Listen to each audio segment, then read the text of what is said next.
Anyway, Wire, Donald Trump sharpening his attacks on Secretary Hillary Clinton just before jetting off to Scotland. Trump launched his new website, LyingCrookedHillary.com. And the site's first post, part one of a 10-part series of what Trump calls Crooked Hillary's 10 legendary lies. Have you always told the truth? I've always tried to. We've seen rage and violence directed at American embassies over an awful internet video. The next day, within 24 hours, you had a conversation with the Egyptian Prime Minister. You told him this: we know the attack in Libya had nothing to do with the film. It was a planned attack, not a protest. The on-record political panel is back. USA Today's senior political reporter Heidi Presbella and Fortune Magazine's Nina Easton. Heidi, well, what a website to buy for Donald Trump. Your thoughts? Well, they're both launching websites. It was actually kind of odd. They were within 24 hours of each other. But in terms of this specific ad, look, I think for people who are already angry about Benghazi, it's going to keep them angry.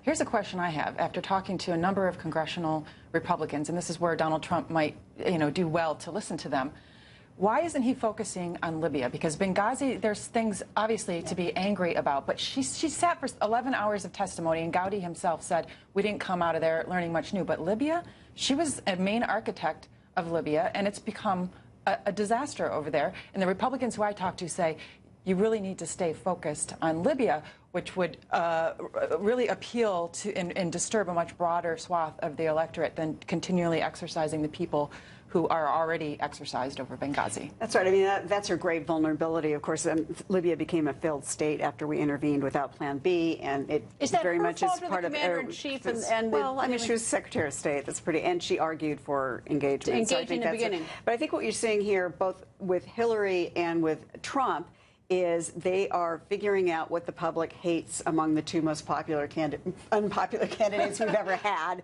and they're drilling down. So you had Hillary noting that more than half the public thinks he's dangerous as a president. So she drills down on that, calls him reckless. He'll drive the economy into recession or depression even, and so on.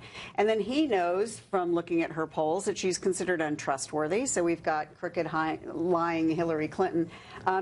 And I think Heidi's right. I mean, there's sort of you need to kind of go beyond your base, particularly in the language you use, if in a general election. I think, right out of the box, okay, you're appealing to that primary crowd still, but where are you taking this? Well, here's, he actually had an interview with Sean Hannity on the bank issue, on the whole transcripts. Let's listen to that.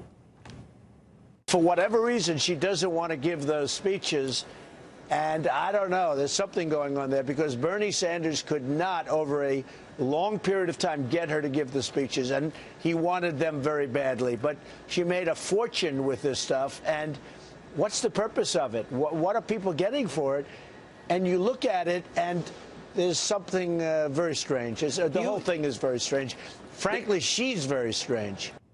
Heidi, I've got something to say about that and about Donald Trump in my off-the-record that's all related. But the issue about the transcripts, I mean, these are from banks that she gave speeches to, and these are the banks that are largely responsible for our recession in 2008. Why won't she turn those over?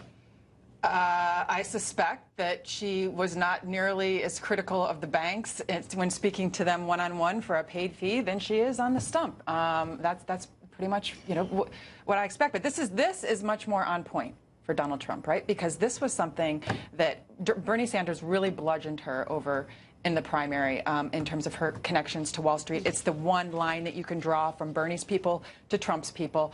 And it's something that, if he was wise, he's going to keep up. But her comeback is, why aren't you releasing your tax returns, Donald Trump? And you both need to stick around for the end of the show for my off-the-record comment.